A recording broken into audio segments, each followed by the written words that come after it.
Bien.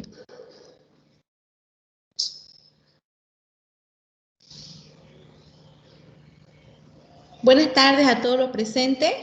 ¿Me pueden escuchar?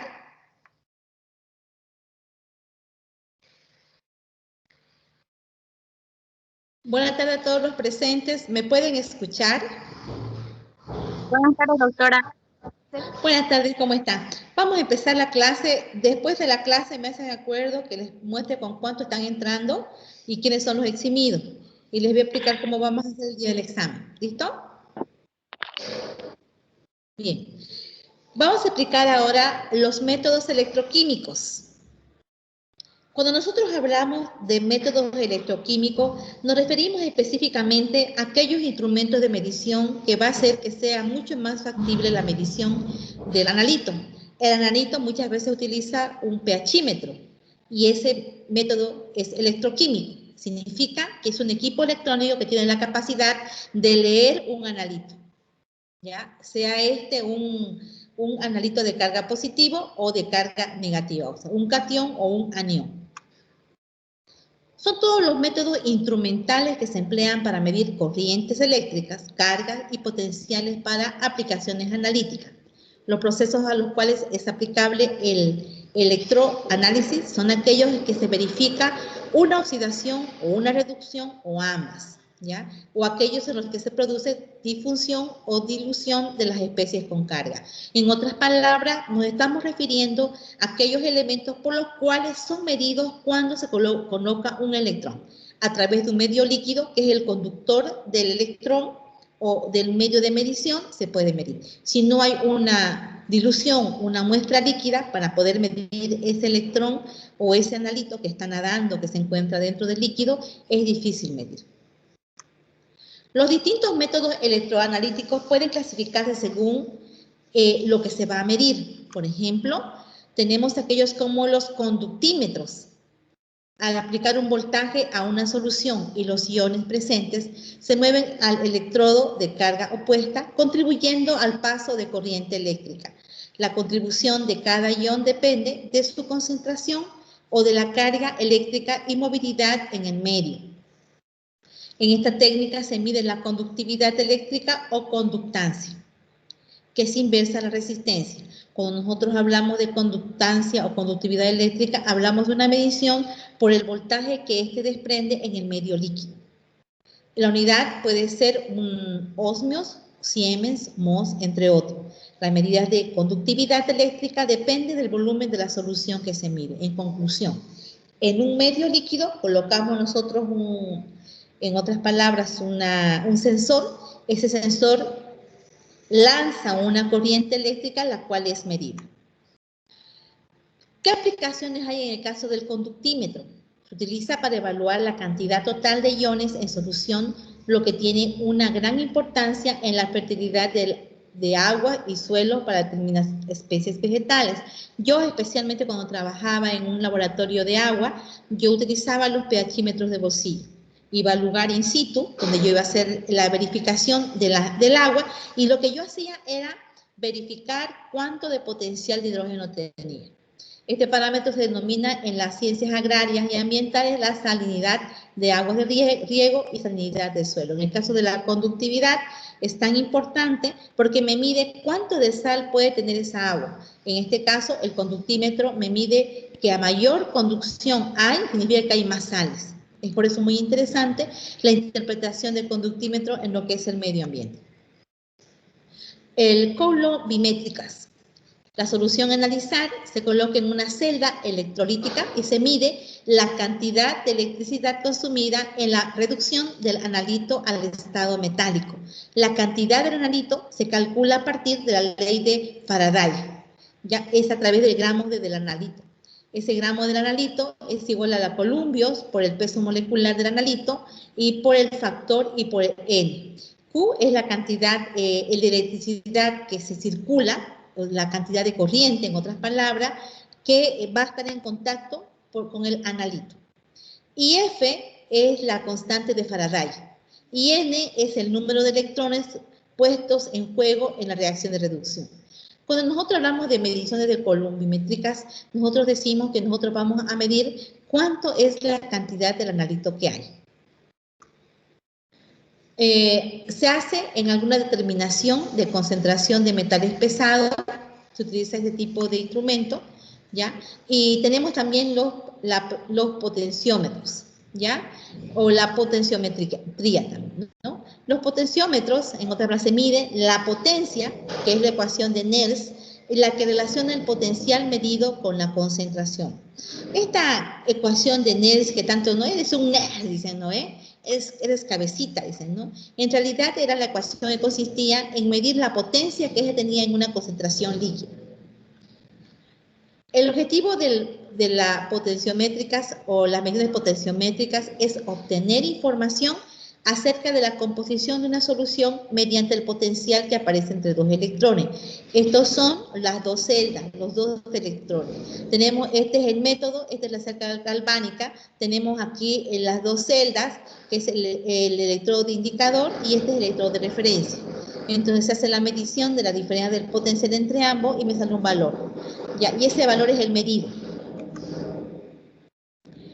La medición del potencial se determina bajo condiciones reversibles en forma termodinámica. Esto implica que se debe dejar pasar el tiempo suficiente hasta alcanzar el equilibrio, extrayendo la mínima cantidad de intensidad para no influir sobre el equilibrio que se establece entre la membrana y la solución de la muestra.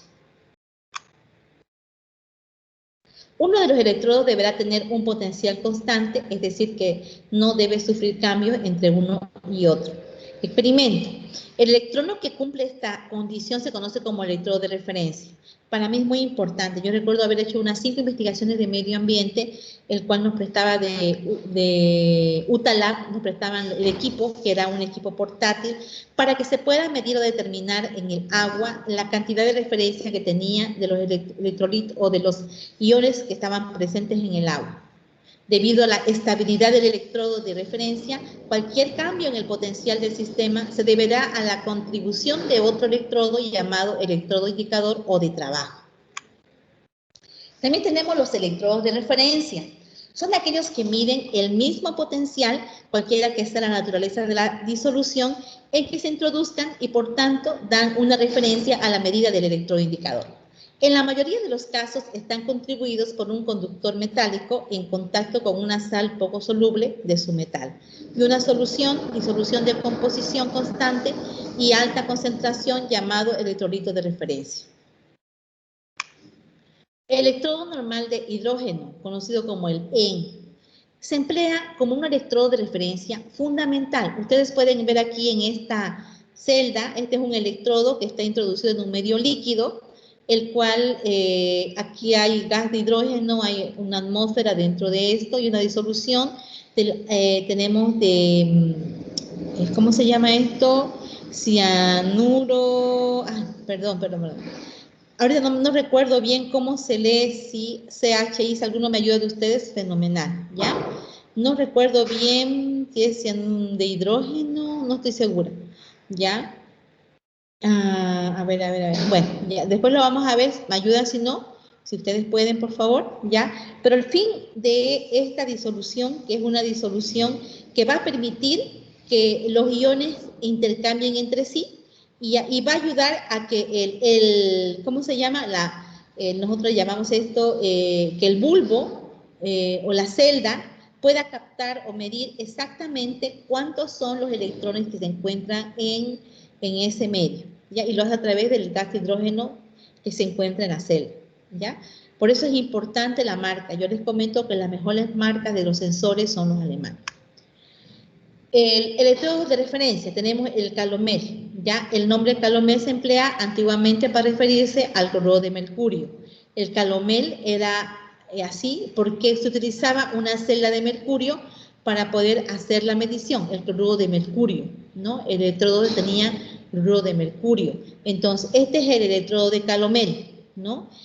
Como siempre yo les he dicho a ustedes, estos electrodos específicamente son específicos porque miden cierto tipo de electrones que están suspendidos en un medio líquido, ¿no? Este es el cloruro de potasio. Ya me acordé. Este entonces sería el ácido clorhídrico. Mil disculpas. Es el ácido clorhídrico 1 molar. ¿Ya? Es el ácido clorhídrico. Lo que pasa es que no la reconocí la I, pero es L minúscula. Este es el ácido clorhídrico 1 molar. Bien. Entonces, este es el cloruro de potasio. ¿Ya?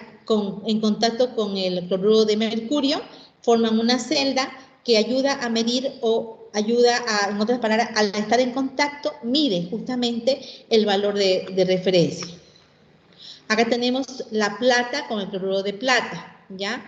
En el caso de este también, el cloruro de plata es otra membrana porosa que nos va a ayudar a hacer la medición. Si ustedes se dan cuenta, existen diferentes tipos de electrodos con diferentes tipos de iones que son de referencia para la medición de algunos tipos de iones o algunos tipos de analitos.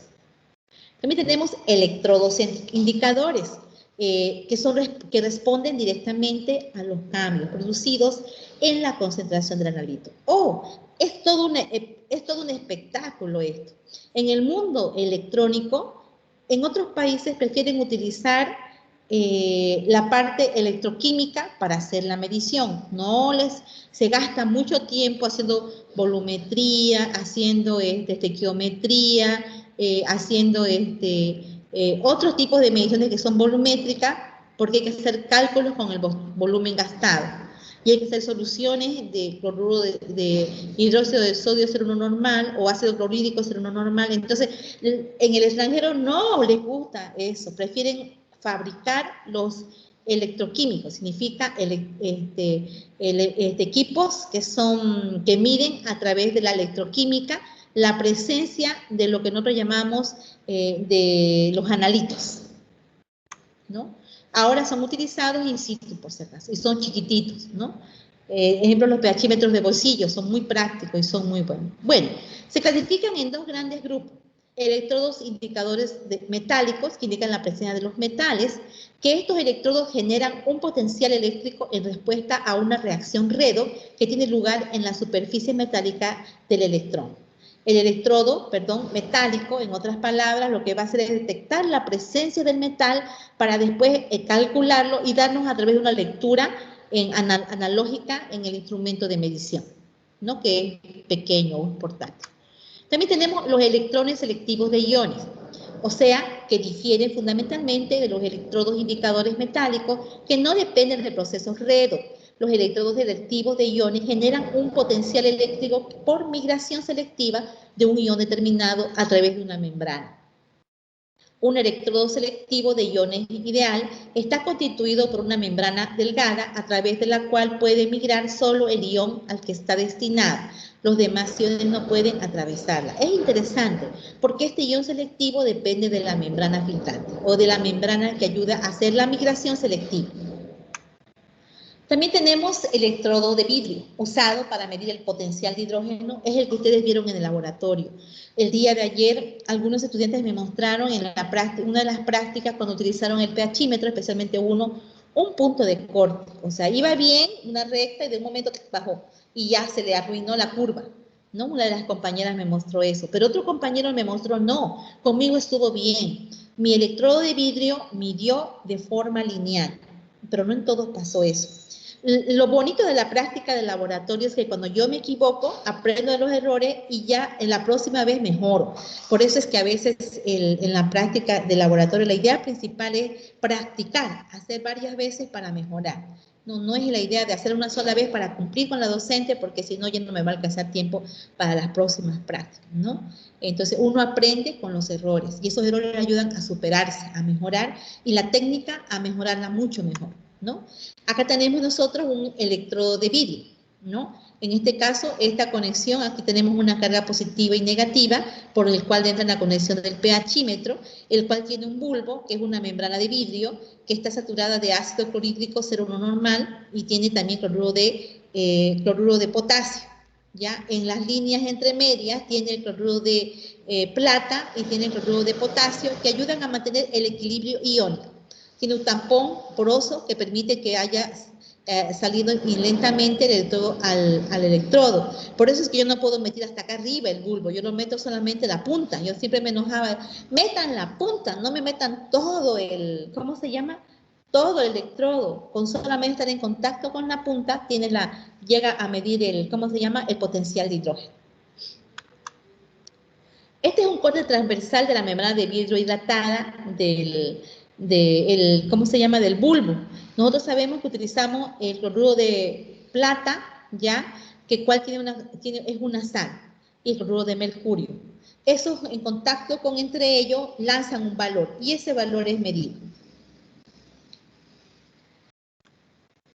La diferencia de concentración de protones entre el interior de la membrana y la concentración en el exterior genera un potencial que se mide respecto del electrodo de referencia y responde a la siguiente ecuación de Nernst. La ecuación de Nernst dice que la constante más B por la constante de 0,5916 logaritmo del electrón exterior y el interior. Cuando nosotros hacemos mediciones, generalmente no hacemos cálculos. ¿Para qué yo les voy a engañar? Dicen, no, toda la vida habrá hacer cálculos. Es mentira. Cuando yo he trabajado como jefe de laboratorio de agua, yo he hecho comprar los equipos que sean rápido medición. ¿Por qué yo voy a hacer perder tiempo a mi personal para que tengo que ir a medir más de 55 tanques elevados y me tiene que hacer conexiones? No me va a alcanzar el tiempo. Entonces, ¿yo qué es lo que hago? Compro una maleta transportable de equipos electrónicos que me miden in situ. Entonces yo le hago rellenar una ficha de levantamiento de datos in situ y me tienen que traer los resultados. Solamente hacemos en laboratorio la parte de bacteriológica, coliformes fecales y totales en agua, ¿ya? Lo que ellos no pueden hacer y utilizan tiosulfato para traer las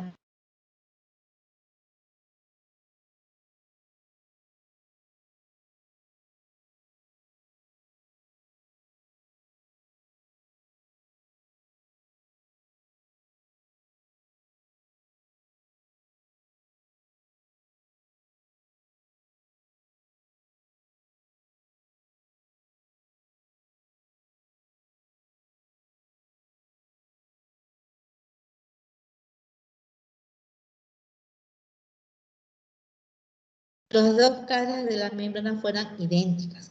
Esto no debería observarse diferencia de potencial si las concentraciones de protones fueran iguales y si la membrana fuera ideal. Para compensar este potencial de asimetría, el electrodo se calibra. Entonces, esta variación de asimetría que puede cambiar tiene que ser calibrado específicamente para que sea medido. Acá tenemos en la calibración, nosotros utilizamos tres medidores. A mí me había gustado hacer esta práctica. Yo les hacía calibrar en otros cursos y para manejo del pHímetro. Pero nuestro pHímetro está en mal estado y no es nuestro, es de otro laboratorio. Entonces, si nosotros le echamos mano, ustedes aprenden, podemos arruinarlo. Pero nosotros podemos preparar los calibradores. Yo lo he hecho. Yo hacía preparar, quiero que me prepare el talato, le decía. Talato me va a preparar el talato, le decía, por favor, 0,05 molar. Entonces me sacaban ellos y me tenían que preparar ese talato. Y ese talato lo utilizaba yo para medir pH 4, para calibrar a pH 4.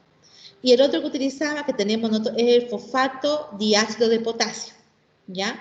O este fosfato diácido de potasio y de sodio, a 0,25 molar se tenía que trabajar cada uno. Ya cada uno tiene 0,25 molar más esto, se hace una sola mezcla y ese sería el potencial que va a ser para un pH de 7. ¿Ya? Y el último, que es el carbonato ácido de sodio, ya con el carbonato diácido de sodio, 0,25. Esto se prepara, nosotros en otra universidad lo hacíamos. ¿Ya? ¿Por qué? Porque no nos daban lo necesario, teníamos que aprender a trabajar con lo que teníamos, ¿ya? En cambio, nosotros lo compramos en el laboratorio, ya están en tubitos pequeños para hacer esas mediciones. O sea, solamente yo tengo que colocar en el bulbo, lavar con agua destilada, volver a colocar y colocarle a pH 4. Cuando se lograba calibrar a pH 4, o sea que estaba muy bien. Medidas potenciales métricas directas. Se miden en forma directa el potencial del electrodo indicador a partir del cual se puede determinar la actividad del analito. Estas medidas constituyen un método rápido y cómodo para medir la concentración de muchos cationes y aniones. El pH que determinado por la siguiente expresión. En el caso del pH, tiene el electrón de la celda es igual al electrón más 0,59 de pH.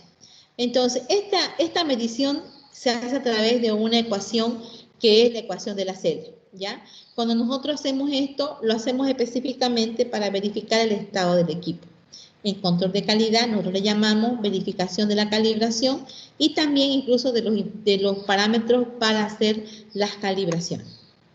Cuando nosotros hablamos de potencial de hidrógeno, hablamos nosotros a través de ¿qué? Hablamos a través de lo que nosotros decimos el valor de 0 a 14.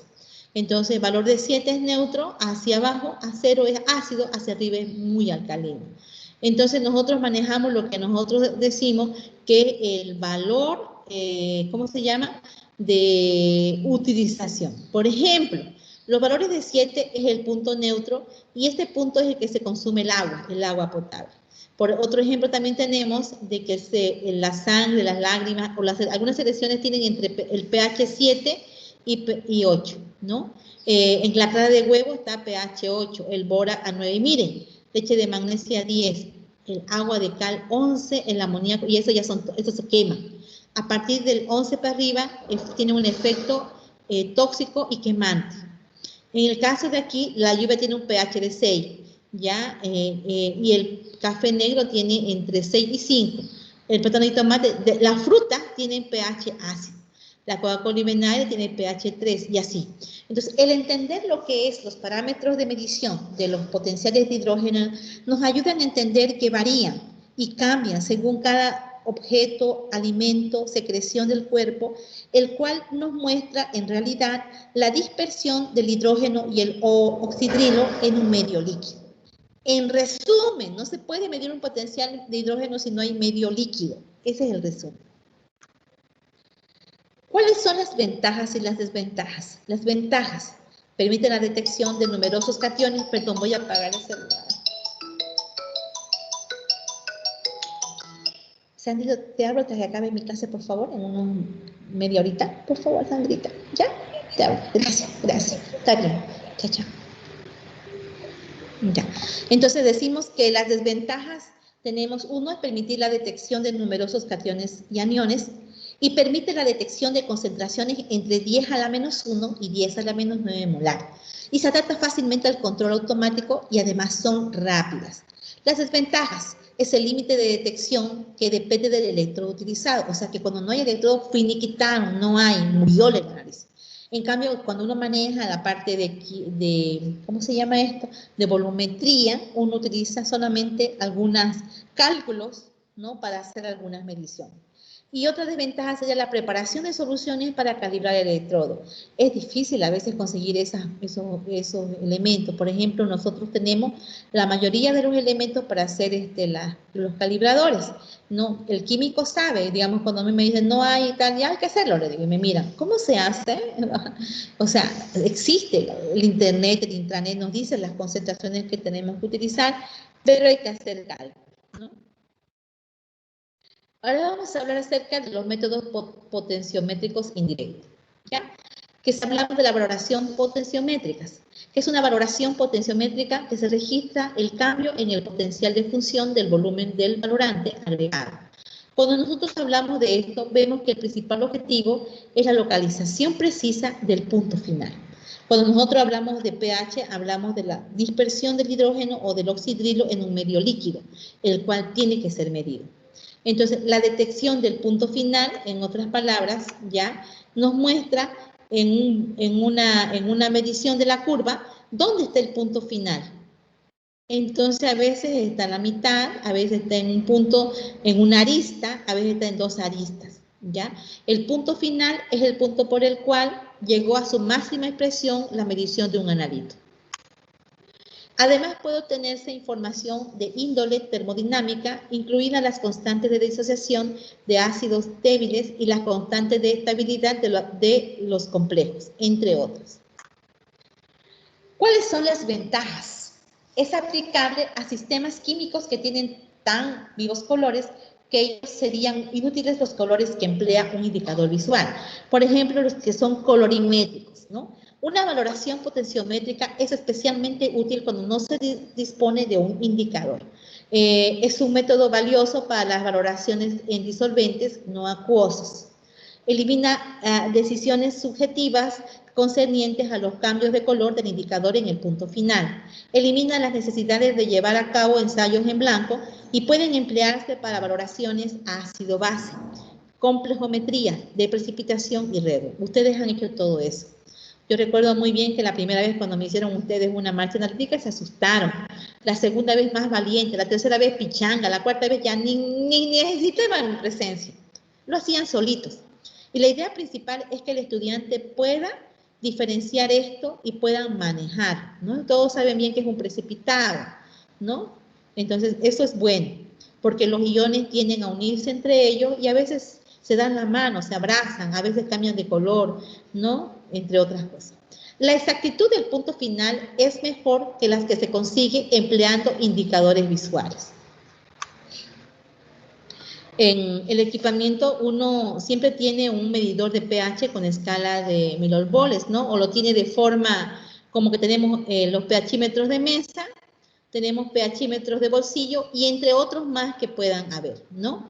Muchas veces nosotros utilizamos un agitador, utilizamos una bureta para poder, utilizamos ahí un pHímetro ahí en el medio para que pueda medir, ya, y un electrodo. A veces utilizamos todo eso en una sola práctica para poder medir algún tipo de medición, ya sea pHímetro o ya sea conductividad.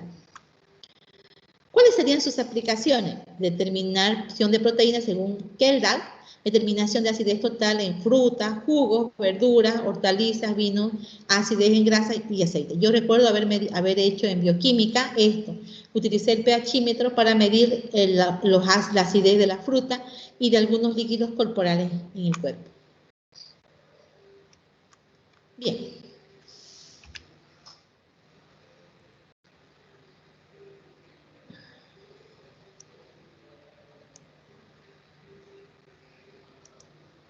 Bien, ¿cuántas personas hay presentes? 1, 2, 3, 4, 5, 6, 7, 8, 9, 4. Ah, no están, gran parte no están de la clase, ¿ya?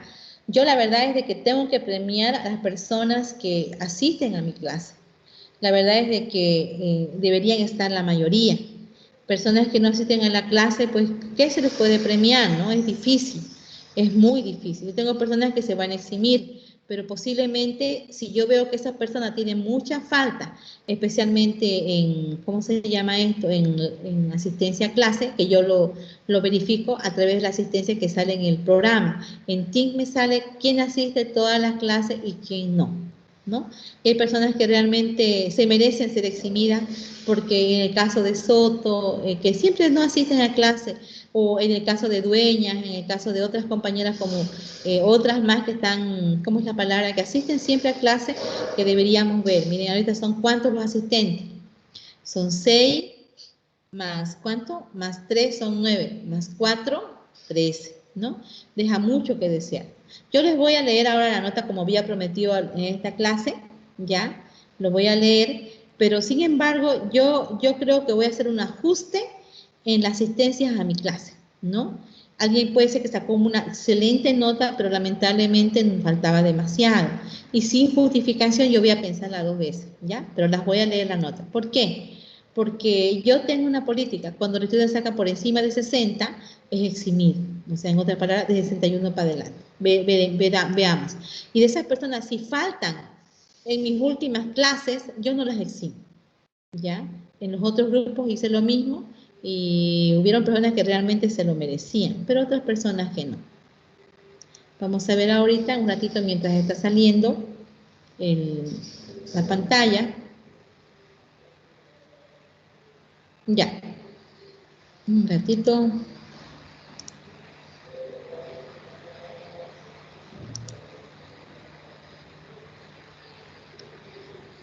Reporte general.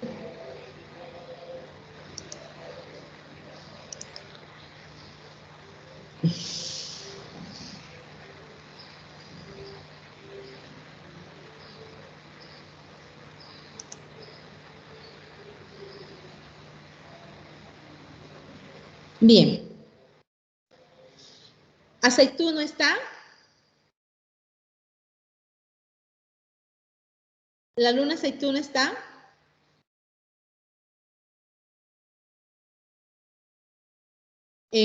Antesana, Moyano, Pablo, Ávila, Orías, María Angélica. Presente, doctora. Muy bien, niña. Usted está eximida, ¿ya? No necesita presentarse al final, pero tiene que estar cuando yo coloque la nota final. Y tiene que asistir la próxima clase que todavía tenemos clase, ¿ya? Ya, doctora, Ávila gracias. Orías. Becerra. Nada.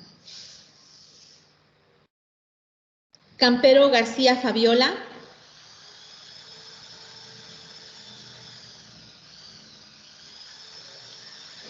Ewes Villa Alan Daniel.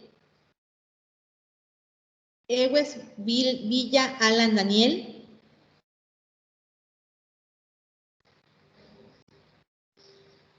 Flores Retamoso Natalie. Sí, doctora, presente.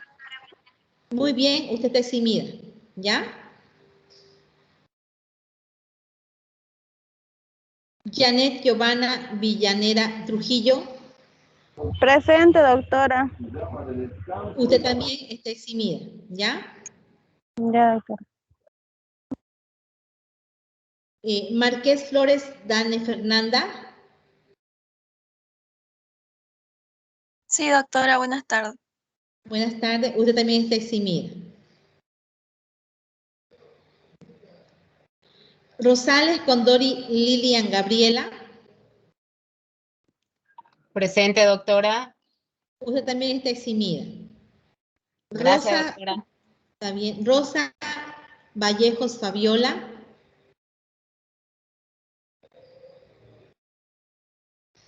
Ruth Suárez Alejandra. Presente, doctora. Usted también está eximida. Ya. Muchísimas Estas son las gracias. personas que están eximidas. Significa que en el examen no necesita presentarse. Las personas que no han venido tienen que hablar conmigo y tengo que verificar su asistencia anterior. ¿Ya?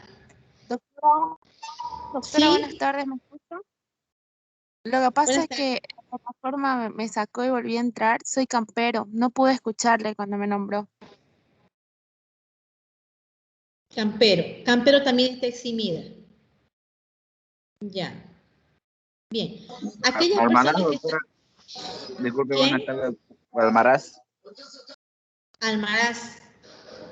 Almaraz Suárez Fred Cosme, 57. ¿Ya? No está eximido. Va a dar examen final. ¿Ya? Muy bien. Ya, entonces aquellas personas que están eximidas pero no vinieron a la clase, me voy a fijar ahorita, tienen que justificarme su falta, ¿ya? Porque no puedo permitir, si están con la excelencia, que estén faltando a clase. Imagínense ustedes una falta de respeto, ¿no ve? ¿Sí o no? Se merece eximir a aquella persona que asiste, que no tiene faltas, que, o sea, ¿me entienden, no? Que tiene que en esa parte tiene un poco de, ¿cómo se llama? De excelencia en su asistencia, ¿ya? Muy bien. Ahora voy a fijar la fecha del examen. El examen empieza a partir del 8, ¿correcto? ¿Sí? ¿Están con las otras materias? Los exámenes finales empiezan a partir del 8, ¿correcto?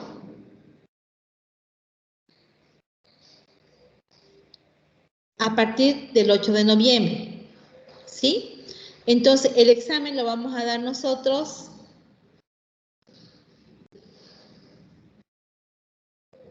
porque ya no hay laboratorios, ya no hay nada. Yo por lo menos, yo creo que ya sí puedo tomar el 9 de noviembre, ¿me entienden?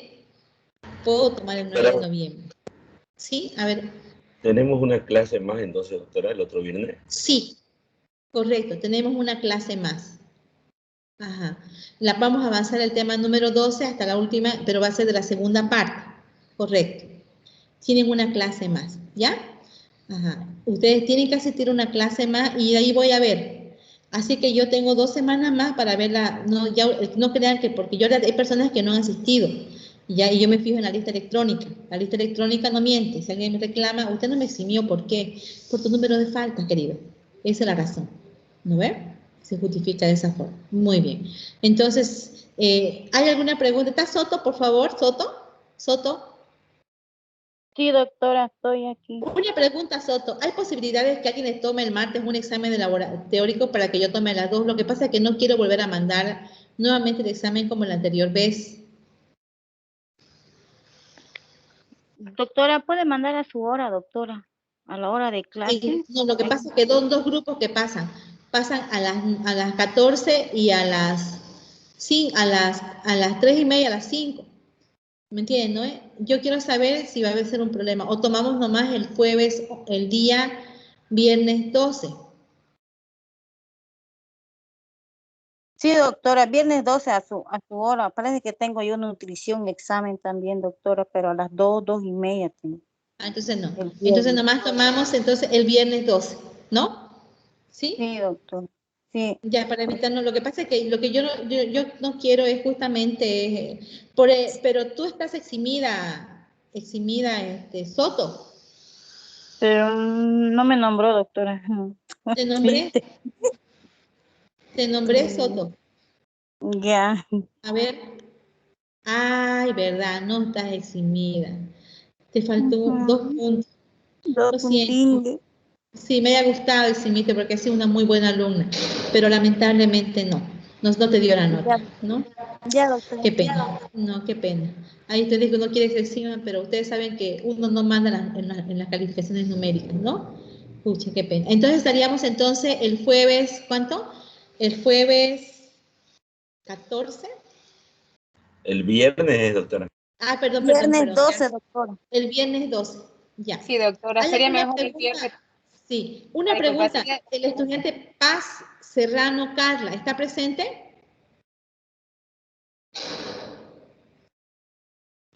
La estudiante Paz Serrano Carla. Ya, no importa. Bueno, de todas formas, si ustedes se dan cuenta, la mayoría aprobó mi materia sin dar el examen final. Ya hay algunas excepciones solamente, ¿ya? Y algunas muy, o sea, que no les falta mucho tampoco, ¿no? Entonces, espero que lleguen a tener una buena nota conmigo en mi materia. ¿Listo? Ya, ahora quiero hablar de otro tema importante, les comento. Ya, yo no sé qué pasó con mi guía, yo les comento que hasta ahora me toco la cabeza y yo presté a una persona, a otra, a otra, a otra, a otra, y saben que yo no me acuerdo a quién. Y por qué sé qué motivo no la tengo mi guía. Alguien sin querer le empapeló en sus cosas y no me la pudo devolver, o si no, quizás la dejó en una fotocopiadora y se olvidó, ¿no es? Algo así. Yo no sé si alguien de los presentes sabe que ya me explicó N veces Soto cómo pasó. Soto me explicó hasta 5 figuras diferentes, 3 manos diferentes me explicó Soto. Pero yo me gustaría saber si es que quizás alguien, yo no me voy a molestar porque la verdad que a veces uno entre medio se empapela, ¿no? Y las cosas que uno tiene, por eso, si es que alguien tuviese la guía, yo le pido por favor entregarle a Soto para que ella me ubique en laboratorio otro día, o si no dejarlo de Jenny para el laboratorio. Ellos van a estar, pero escúchenme, van a estar solamente hasta noviembre, hasta la primera semana de noviembre. ¿Ya? Eso les pediría por favor. Porque nadie me da razón de mi guía. En serio. Nadie. Mi guía desapareció. Quizás se la dejaron a las auxiliares y las auxiliares del laboratorio se olvidaron. No sé. ¿Me entienden, no?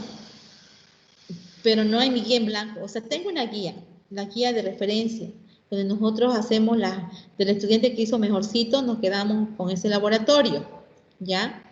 El que investigó, qué sé yo, nos quedamos siempre para tener una referencia, ¿ya? Esa guía la tengo, pero no es una guía ya llena, utilizada, requete llenada, etcétera, ¿no? Así que yo les pido por favor, yo ya no sé cómo decir, en la clase de laboratorio les expliqué, alguien por favor, se acuerda, y nadie se acuerda. Los chicos que sacaron copias dicen que me la devolvieron, ¿no ve? Pero la verdad es que yo la volví a prestar a alguien, la volví otra vez a prestar. Entonces yo ya no sé. Así que por favor les pido, si alguien tiene mi guía, por favor, verifique sus cuadernos, por ahí está empapelado entre medio, ¿me entienden? ¿Ve? Que a veces puede pasar. Ya yo les encargo, por favor, eso. Listo. ¿Hay alguna pregunta? Doctora, una pregunta. Para el examen final, va a lanzar 35 preguntas, ¿no ve, doctora? Para el examen final, les explico. El examen final, ya hemos dado laboratorio, todo eso, voy a lanzar 35 preguntas, eso es verdad. Y van a ser de teoría, ¿ya? El examen final, prácticamente voy a tomar desde todo lo que se avanzó, segundo parcial y lo último, ¿ya? Desde el tema número 6 hasta el 12, ¿ya? Y son 2 del 12, ¿no ven? Bien. Otra pregunta.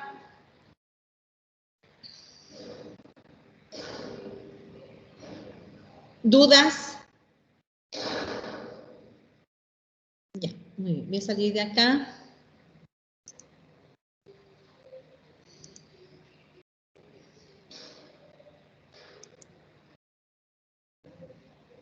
Bien. Entonces, si no hay más preguntas, entonces damos por finalizada la clase y nos vemos la próxima semana, ¿ya? Doctora, el La otro próxima... viernes nomás entonces, ¿no? Sí, vamos a avanzar normal, correcto.